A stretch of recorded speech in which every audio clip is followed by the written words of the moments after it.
मैं प्राध्यापक शरद गमे, Sharda junior college रहा। आज हम 12वीं कक्षा के पाठ्य पुस्तक में पाठ क्रमांक 7 पेड़ होने का अर्थ डॉक्टर मुकेश गौतम द्वारा लिखित देखने वाले हैं। छात्रों, आपको पता है कि भारतीय संस्कृति में पेड़ों का भारी महत्व है।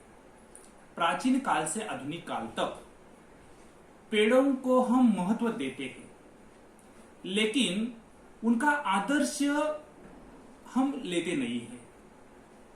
हमने जब पेड़ का निरीक्षण परीक्षण किया तो पता चलता है कि पेड़ देने वाला है।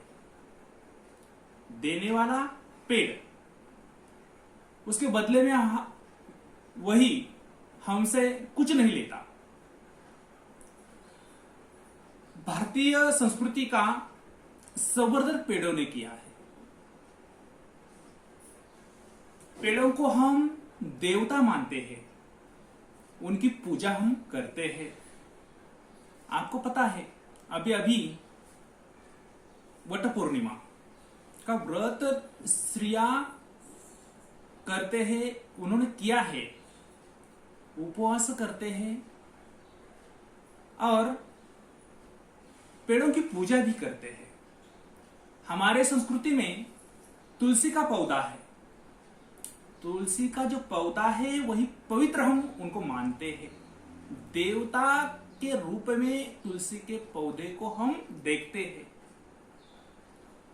बेल का पेड़ है। बेल के पेड़ के पत्ते हम भगवान शंकर के मस्तिष्क पर अर्पित करते हैं। आगे चलकर आपको पता है कि मनुष्य को जीवन जीने के लिए ऑक्सीजन की आवश्यकता है, और ये जो पेड़ है वही शुद्ध हवा करने के लिए ऑक्सीजन की निर्मित पेड़ करते हैं। कोरोना की महामारी आई, जब लोग अस्पताल में एडमिट हुए, 1 घंटे के लिए ऑक्सीजन, कृत्रिम ऑक्सीजन लेने के लिए कितने पैसे अस्पताल वालों ने लिए। ऑक्सीजन की कमी आई, लेकिन जिंदगी भर मुफ्त में ऑक्सीजन देने का काम, हवा शुद्ध करने का काम ये पेड़ करते हैं। तो पेड़ होने का अर्थ हमने समझना चाहिए। कवि मुकेश गौतम जी ने बहुत अच्छी तरीके से पेड़ के आदर्श मनुष्य के सामने रखने का प्रयास किया है। कवि का परिचय पहले देखिए। डॉक्टर मुकेश गौतम जी का जन्म 1 जुलाई 1970 को उत्तर प्रदेश के सहारनपुर में हुआ। आधुनिक कवियों में आपने अपनी विशिष्ट पहचान बनाई है। आपने आधुनिक भावों को सहज सीधे रूप में अभिव्यक्ति दी है। वर्तमान मनुष्य की समस्याएं और प्रकृति के साथ हो रहा क्रूर मजाक अपने काव्य के प्रखरता से उभर कर आते हैं। आप हास्यव्यंग के लोकप्रिय मंचीय कवि है, फिर भी सामाजिक सरोकार की भावना आपके काव्यों का प्रमुख स्वर है। आपकी समग्र रचनाओं की भाषा अत्यंत सरल, सहज है तथा मन को छू जाती है। आपके काव्य में बड़े ही स्वाभाविक और लोक व्यवहार के बिंब, प्रतीक और प्रतिमान आते हैं, जो प्रभावशाली ढंग से आपके भावों और विचारों का संप्रेषण पाठकों तक करते हैं। मुकेश गौतम जी की जो प्रमुख कृतियां हिंदी साहित्य में प्रकाशित हुई है वही देखिए। पहली कृति है अपनों के बीच। सतह और शिखर, सच्चाइयों के रूबरू, वृक्षों के हक में लगातार कविता, प्रेम समर्थक है पेड़, इसकी क्या जरूरत थी नामक कविता संग्रह हिंदी साहित्य में प्रकाशित हुए हैं। अभी हम विधा परिचय देखेंगे। प्रस्तुत काव्य नई कविता की अभिव्यक्ति है। नए भावों को व्यक्त करने के लिए काव्य के क्षेत्र में नए प्रयोगशिल्प और भाव पक्ष के स्तर पर किए गए। नए शब्द प्रयुक्त हुए, नए प्रतिमान, उपमान और प्रतीकों को तलाशा गया। फलतः नई कविता आज के व्यस्ततम मनुष्य का दर्पण बन गई है और आसपास की सच्चाई की तस्वीर है। कविता का परिचय देखिए।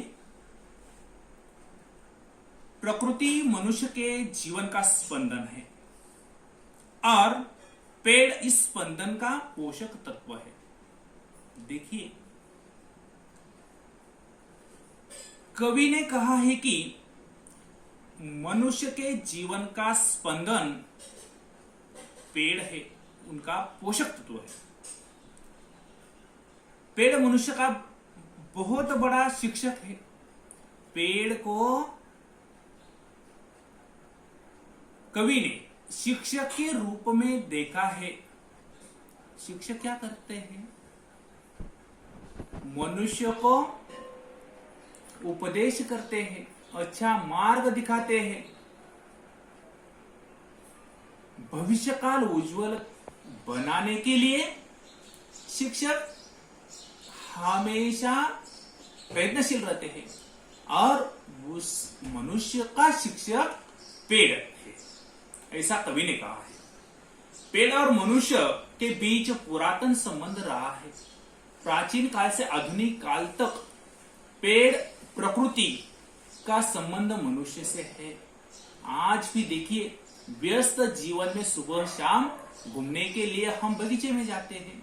बगीचे में थोड़ा घूमने के बाद हम फ्रेश हो जाते हैं। क्यों? तो शुद्ध हवा, फ्रेश वातावरण। प्राचीन काल में ऋषि मुनि तपस्या करने के लिए कहा जाते थे? वन में जाते थे, जंगल में जाते थे, वहां पर तपस्या करते थे। मतलब प्राचीन काल से आधुनिक काल तक पेड़ों का प्रकृति का संबंध मनुष्य का है। पेड़ ने भारतीय संस्कृति को जीवित रखा है और मनुष्य को शंकाशील बनाया है। मैंने प्रस्तावना में ही बताया कि पेड़ों को हम देवता मानते हैं, पेड़ों की हम पूजा करते हैं। मतलब हमारी जो अध्यात्म पर आधारित जो भारतीय संस्कृति है, उनका संवर्धन पेड़ों ने किया है। पेड़ मनुष्य का हौसला बढ़ाता है। हौसला मतलब आत्मविश्वास, मनोबल बढ़ाता है। समाज के प्रति दायित्व और प्रतिबद्धता का निर्वाह करना सिखाता है और सच्ची पूजा का अर्थ समझाता है। कवि ने मनुष्य जीवन में पेड़ की विभिन्नार्थी भूमिकाओं को स्पष्ट करते हुए उनके होने की आवश्यकता की ओर संकेत किया है। देखिए, इस धरती पर मनुष्य का होना बहुत जरूरी है, पेड़ों का होना बहुत जरूरी है। सब कुछ दूसरों को देकर पेड़ जीवन की सार्थकता को सिद्ध करता है। तो मनुष्य के सामने एक आदर्श, अच्छे गुण पेड़ों के माध्यम से कवि ने रखने का प्रयास किया है। प्रस्तुत जो कविता है वही 3 कड़ियों में है। पहली कड़ी है आदमी पेड़ नहीं हो सकता, दूसरी कड़ी है हौसला है पेड़ और तीसरी है दाता है पेड़। तो पहली कड़ी हम देखेंगे। आदमी पेड़ नहीं हो सकता। कल अपने कमरे की खिड़की के पास बैठकर जब मैं निहार रहा था एक पेड़ को, तब मैं महसूस कर रहा था पेड़ होने का अर्थ। मैं सोच रहा था आदमी कितना ही बड़ा क्यों ना हो जाए, वह एक पेड़ जितना बड़ा कभी नहीं हो सकता। या यूं कहूं कि आदमी सिर्फ आदमी है, वह पेड़ नहीं हो सकता। प्रस्तुत कड़ी में कवि ने पेड़ का निरीक्षण परीक्षण किया है। एक दिन कवि अपने कमरे में बैठे हुए थे, खिड़की के पास, और खिड़की से बाहर देख रहे थे। बाहर आंगन में एक अच्छा सा पेड़ था और उस पेड़ का निरीक्षण परीक्षण कवि ने किया और उन्होंने पेड़ के आदर्श गुणों को तलाशा। उन्होंने देखा उस पेड़ की तरफ हरे भरे पत्ते हैं, फल है और उसके नीचे छांव है, ठंडी हवा बह रही है। और उसी समय वहां पर उन्होंने देखा कि फल है। स्वयं खाता है पेड़? नहीं, मनुष्य के लिए देता है। छांव है, दूसरों के लिए देता है। ऑक्सीजन देता है, किसके लिए? दूसरों के लिए। मतलब मनुष्य की सहायता हमेशा पेड़ों ने की है। और उन्होंने सोचा कि पेड़ कितना महान है, वही हमेशा के लिए देता है। मनुष्य और पेड़ की तुलना अगर की तो मनुष्य में स्वार्थ मतलब सभी खुद को ही चाहिए। पेड़ निस्वार्थ भूमिका, सभी दूसरों के लिए दे रहा है, छांव दे रहा है, शुद्ध हवा दे रहा है, फल दे रहा है, लकड़ी दे रहा है। मतलब पेड़ का आदर्श हमने लेना चाहिए कि हमने परोपकारी बनना चाहिए। जब हम पेड़ का आदर्श लेंगे तो एक आदर्श समाज निर्माण होने वाला है।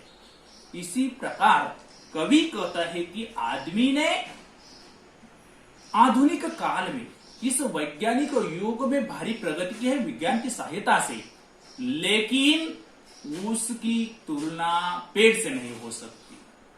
आदमी सिर्फ आदमी है, वह पेड़ कभी नहीं हो सकता। लेकिन मतलब पेड़ जो है आदमी से बड़ा है।